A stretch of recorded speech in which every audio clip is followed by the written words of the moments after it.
Sometimes Forex trading is a wild and woolly place to be. That's why Hugh's here, to pose your questions to Walter, the naked Forex guy. Hugh's got questions, and Walter's got the answers. Here at the Truth About FX podcast.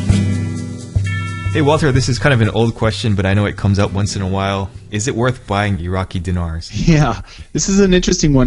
The other one that I hear a lot of is the Vietnamese dong. I don't know if you've heard about that. Oh, one. Yeah. That's right. Yeah, so the idea is that there's going to be some sort of shock to the markets. Basically, the theories sort of differ, and what will happen is the Iraqi dinar or the Vietnamese dong is going to skyrocket up in value, so you should go ahead and grab them while you can, right? So that's the idea.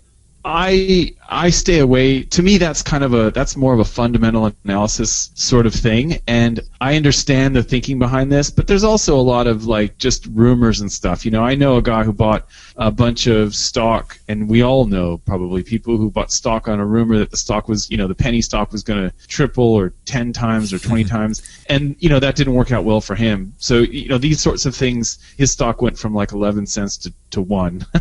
So that's not, you know what I mean? So these things are kind of like that. And so to me, I don't know, if you have some money, then you want to throw it into Iraqi dinars and hope that something happens, I guess, go for it. But to me, it makes more sense to trade a system that you verified, that works, that you've back tested, you have confidence in, because that's like a known quantity, whereas trying to anticipate shocks to the market or changes and those sorts of things are really difficult to do even under the best of circumstances. So I would say it's not worth it, but I guess every trader would have to decide for himself.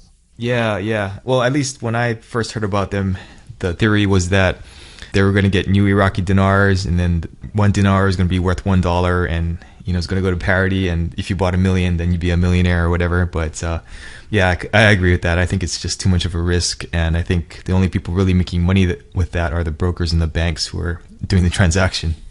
Yeah, I mean, if you think about it, usually these rumors are circulating around currencies like the dinar, where there's not really a lot of demand for it. Mm-hmm. Yeah, so I mean, it kind of makes sense. It's the same thing that happens in the penny stocks. If anyone here listening has traded in penny stocks, you know what the game is people will talk up these penny stocks, and then they'll get enough people buying it that the price goes up, and they dump it. So they'll chat it up, talk about it, and then they'll actually dump it. So they're doing the opposite that they're telling people to do, because they know that's the best way to make money. So to me, it's not worth it. To me, the known quantity of trading a system that is going to work for you is probably a much better idea. But I guess everyone has to decide for themselves. Yeah, exactly. Well, thanks for the word of warning, though. Great. We'll see you next time. Okay, see ya.